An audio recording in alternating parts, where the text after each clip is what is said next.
ভাইয়া, তুমি কেমন আছো? ওয়ালাইকুম সালাম ভাই, অনেক ভালো আছি। ভাইয়া, তোমাকে দেখতেছি তো সোশ্যাল মিডিয়াতে, তুমি তো কাঁপাইতেছো ভাইয়া। হ্যাঁ, ইনশাল্লাহ আল্লাহ যদি বাঁচায় রাখে আরো কামাবো।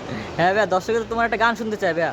আমি তো গান পারি না, হ্যাঁ ছোট হ্যাঁ একটা গান পারি। হ্যাঁ, যেমন সেটাই বলো। রাস্তায় থাকি তো রাস্তারই গান পারি। হ্যাঁ, ওকে, ওইটাই বলো ঠিক বলো। আছে। হুম। আসসালামু আলাইকুম। ওয়ালাইকুম আসসালাম। আমি হোটেলে খাই, রাস্তায় ঘুমাই, পথে জাগা বল।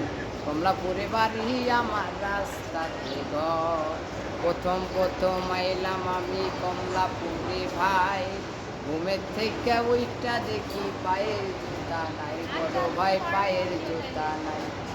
কি বলিব, লজ্জার কথা বলবার জায়গা নাই। নামটা ছিল সোহেল রানা, টুকাই টাইটেল পাই, বড় ভাই টুকাই টাইটেল পাই। ওই আমি আবার নষ্ট হইয়া গেছি, ভাই বারাদার খবর দেন। আঞ্জুমানের গাড়ি আই নাই, আমার লাশটা তুইলা দেন। সালাম। পুরো এক